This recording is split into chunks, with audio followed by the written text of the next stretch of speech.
So you would like to know how to network at a conference. Maybe it's been a long time since you've been at an industry event and you want to get in and make sure that you're making the connections with people that can lead to more opportunities. So in this video, I'm going to give you 3 tips on how to network better when you go to a conference. Let's face it, over the last few years, a lot of people stopped going to events and a lot of events stopped happening. But now that we're getting back into this face-to-face world, you've got to think it through if you want to show up and make things happen. So the first tip is you've got to get involved with your industry association.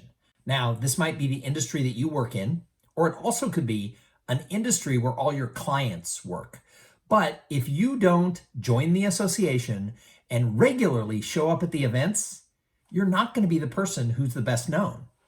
Now, lots of times people are like, oh, too many of my competitors go to these industry events. I don't like being in a room with all my competitors. So ask yourself this question. Do you want to seed all of the relationships that can take place and be grown from participating and sharing experience? Do you just want to give all those to your competitor? Would you go to your boss and say, nah, you know what? Let our competitor get all the really good leads. We don't care.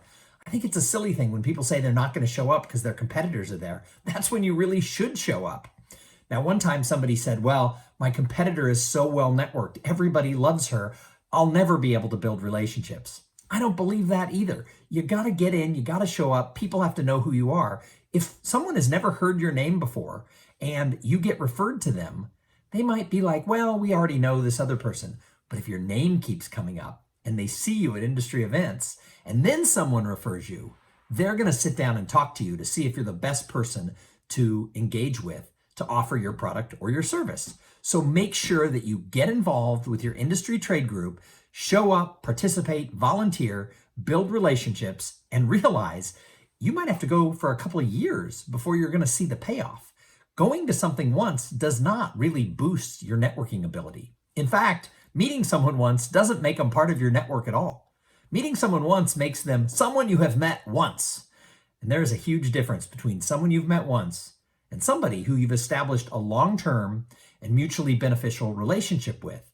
And when you have had the opportunity to be engaged with that trade association, you're going to be able to, over time, build your personal brand. So that's the first tip. Just get involved and show up. The second tip, if you want to network better at conferences, is now that you're already committed that you're going to go to the industry event, in advance, scour the schedule. Look for which night doesn't have anything going on for dinner. Usually there's a free night, dinner on your own. Maybe it's all the nights. Maybe it's the night before, but because of it being on the East or the West Coast, people have to fly in the day before. Make a reservation at a very nice restaurant in the hotel or walking distance from the hotel where you're staying. And make a reservation for somewhere between 6 and 8 people. Don't make it too big. Don't make it too small. I find 6 or 7 is a great number, but 8 works out well too so that you have a balance at the table. Make that reservation, and in the weeks leading up to the conference, reach out to people who maybe you know a little bit, or maybe somebody you've never met before, but you keep hearing their name in the industry, and tell them, hey, on the night before the conference kicks off, I have a reservation at the steakhouse in the hotel where we're all staying, and I would like to invite you. Now, in my case, I tell people up front, you got to pay for your own meal, but it's going to be a great networking. I'm putting together an eclectic group of people. Now, if you have a larger expense account or money's not that big of a deal, go ahead and pay for dinner. Say, hey, I'm inviting you to be my guest. But in my case, I let everybody know up front. There's a couple things. You got to pay for your own meal. And number 2, it's really important that you show up on time. We're going to have about a 2.5 hour or a 2-hour time together. Because a lot of people are trying to squeeze things in. And I'm always amazed when I tell people dinner's at 7, how many people show up at 7:45 and say, oh, I had another thing to go to. No, I only had 6 seats at the table. I need them to know I expect them to be there from 7 to 9. If they can't do it, great. I'll invite somebody else. But put together a little collective of people and then just see what happens. You don't have to have an agenda. You're not there to sell yourself and promote your product and your service. Just bring together an eclectic group of people and get the conversation started. You'll be amazed at what happens, and people will always remember those dinners, especially if they themselves don't know a lot of people in the organization. So if on the night before or the first night they get invited to this little VIP gathering, they're always going to remember it and they're always going to appreciate you for doing it. So plan a meal of some sort with a couple of key people you would like to get to know better. And my last tip on how to network is realize that networking doesn't happen at a networking event. People think if they go to the happy hour at a conference, they're going to suddenly have all these leads and all this business is going to take place. Networking doesn't happen at networking events. Networking happens in the follow-up. So at the conference, you've met some people. Maybe it's the people you invited to dinner. Maybe it's people you serve on a committee with. After you get home, make a plan for how you want to actually follow up with them and advance that relationship forward.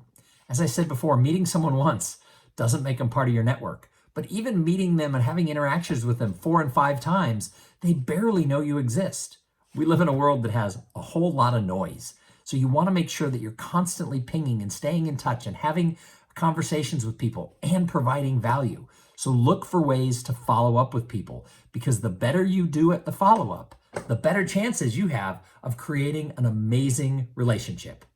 So my name is Thom Singer, and I have been speaking about the power of human connections and how do you create uncommon connections with people that are going to lead to more business. I've been speaking about this for 15 years. I've written 12 books on subjects all around human connection. So do me a favor, subscribe to the channel down below. I post a whole bunch of videos on this and other topics around events and networking and just success in general.